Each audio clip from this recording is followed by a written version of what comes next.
Hello viewers, welcome to your Trainman YouTube channel. I'm an assistant loco pilot in Eastern Railway.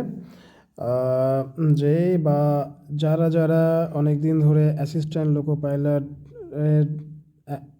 লোকো পাইলটের ভ্যাকেন্সির জন্য wait করছে অনেক দিন ধরে, তাদের জন্য সুখবর।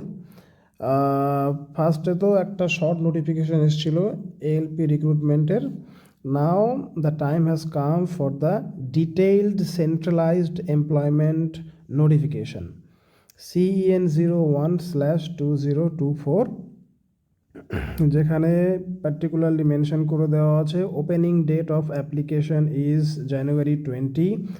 জানুয়ারি মাসের 20 থেকে ফর্ম ফিল আপ স্টার্ট হবে এবং ফেব্রুয়ারি মাসের 19 তারিখ পর্যন্ত চলবে, রাত 12টা পর্যন্ত।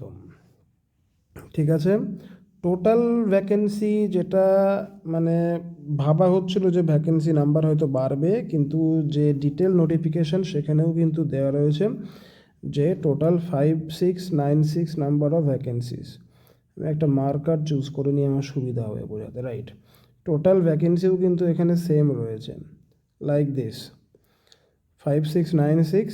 বয়স সীমা যেটা এজ লিমিট ছিল সেটা কিন্তু 18 থেকে 30 থাকছে, medical standard A1। Initial pay যেটা থাকে এএলপির জন্য 19,900, বাদ বাকি সবই কিন্তু সেম রয়েছে, ভ্যাকেন্সিও কিন্তু সেম রয়েছে, রাইট। নেক্সট আমরা যেটা দেখব সেটা হচ্ছে টোটাল ভ্যাকেন্সি ব্রেকআপ। আচ্ছা, বাকি যে এক্সামের যে প্যাটার্ন যা 2018-তে ছিল সেটাও কিন্তু সেম রয়েছে। নেগেটিভ মার্কিং থাকবে one third mark for every incorrect answer. Wrong আনসারের জন্য 1/3 করে নেগেটিভ। সমস্ত কিছু যা ছিল সব সেমই আছে ক্রাইটেরিয়া। সেটা আমাদের ডিটেল নোটিফিকেশনটা একবার কিন্তু ব্রডলি ভালো করে দেখে নিতে হবে। নেক্সট চলে আসছে এক্সামিনেশন ফরম্যাট। আচ্ছা, এখানে পোস্টিং বলে একটা দিয়েছে ওরা। Ordinarily, a railway servant shall be employed throughout service on the railway or railway establishment in which he or she is posted on first appointment, and shall have no claim as a right for transfer to another railway or another establishment. However, a competent authority can transfer the railway servant to any other department or railway establishment, including a project in or out of India. In the exigencies of service, no request for transfer to other railway would be registered till the new appointed candidate completes at least 5 to 10 years of service. Candidates are thus advised to choose their RRB with due care and consideration. এখানে যেটা খুব স্পষ্টভাবে কিন্তু উল্লেখ করেছে যে 5 বছর যদি সার্ভিস লাইফ না হয় তাহলে এক জোন থেকে অন্য একটা মানে জোনে কিন্তু ট্রান্সফারের জন্য অ্যাপ্লাই করা যাবে না। এখানে খুব মানে স্পষ্ট করেই কিন্তু মেনশন করে দিয়েছে। ঠিক আছে, তারপরে candidates are advised in their own request to submit online application well before the closing date. আছে, ঠিক আছে, এসব তো ঠিক আছে। Vacancies, please note that vacancies may increase or decrease as per the requirement of the railway administration. এটা কিন্তু এখানে একটা পার্টিকুলার জায়গা কিন্তু মানে অলরেডি কিন্তু রাখা আছে যে পরে একটা সাপোজ কোনো একটা শর্ট নোটিফিকেশন দিয়ে আবারও কিন্তু ভ্যাকেন্সি বাড়ালেও বাড়াতে পারে, এবং যতদূর সম্ভাবনা ভ্যাকেন্সি কিন্তু বাড়বে। কারণ আমি নিজে একজন অ্যাসিস্ট্যান্ট লোকো পাইলট হয়ে অন্ততপক্ষে এটুকু বলতে পারি যে there are so much shortfalls in the number of ALPs, right? Standard of medical fitness তো A1 লাগে। A1 এর মধ্যে কী দরকার আছে সেটা এখানে উল্লেখ করে দেওয়া আছে। Distance vision 6x6 without glasses with fogging test, must not accept 2D। তারপরে নিয়ার ভিশন 0.6 উইদাউট গ্লাসেস। তারপরে আরও কিছু পার্টিকুলার টেস্ট আছে ফর ইউর আই, চোখের জন্যে। সেগুলোর মধ্যে উল্লেখযোগ্য হচ্ছে colour vision, binocular vision, field of vision, night vision, mesopic vision etcetera. ঠিক আছে। আচ্ছা, লেসিক যদি কারোর করা থাকে, ঠিক আছে, সার্জারি আর কি চোখের, তাহলে কিন্তু সে এলিজিবল হবে না।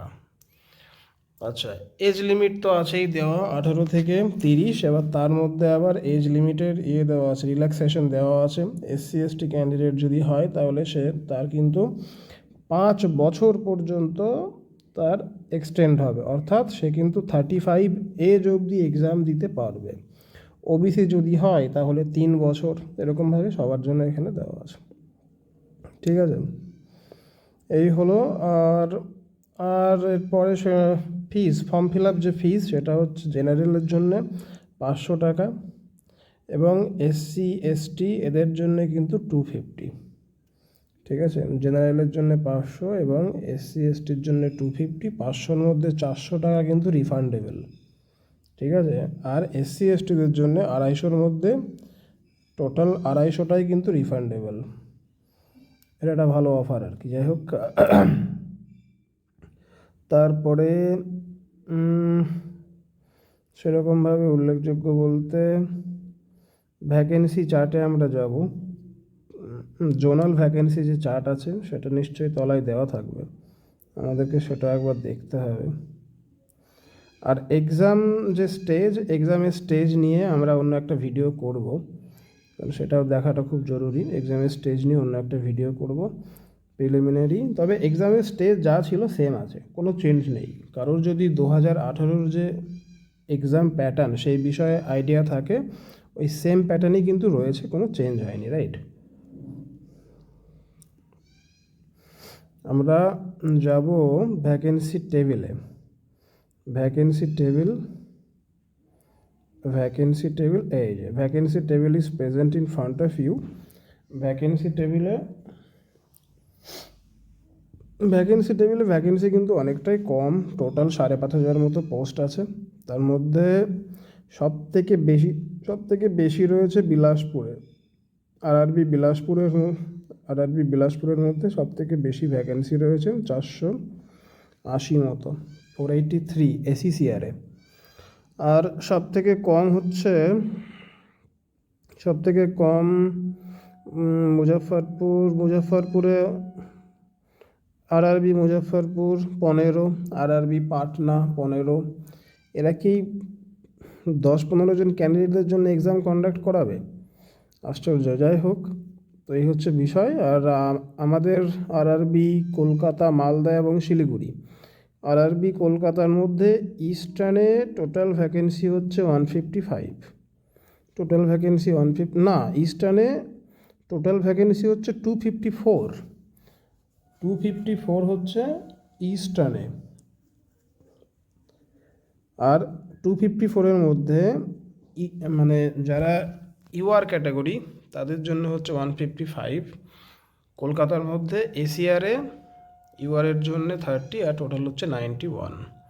মানে আরআরবি কলকাতাতে যদি কেউ ফর্ম ফিল আপ করে তাহলে টোটাল সিট সংখ্যা ওই অন অ্যাভারেজ 350 মতো আর কি। ঠিক আছে, মালদাতেও তাই, মালদাতে তার চেয়ে একটু কম হবে। মালদাতে প্রায় ওই মোটামুটি 210-15টা সিট আছে এএলপির। আর শিলিগুড়িতে টোটাল সিট হচ্ছে 67। এই হচ্ছে ভ্যাকেন্সি ব্রেকআপ, রাইট? আর বাদ বাকি এখানে তো অনেক এসসি এসটিদের বা ওবিসিদের জন্য যে কাস্ট সার্টিফিকেট, তার যে ফর্ম হয় সেগুলো এখানে দেওয়া আছে। আমাদের নেক্সট যে ভিডিও থাকবে সেগুলোতে এএলপির জন্যে যে এক্সাম প্যাটার্ন সেইটা, তারপর সিলেবাস সেটা, এবং আরও মানে আরও নানা রকমের টপিক, ঠিক আছে, related to ALP exam and ALP recruitment, সেসব বিষয়ে আমরা 1 by 1 ডিসকাশন করব, 1 by 1 ভিডিও বানানো হবে। ঠিক আছে, তাহলে আজকের মতো এইটুকুই। আবার নেক্সট ভিডিওতে আবার দেখা হবে। Till then, subscribe the channel and like and share if you like the video. Thank you.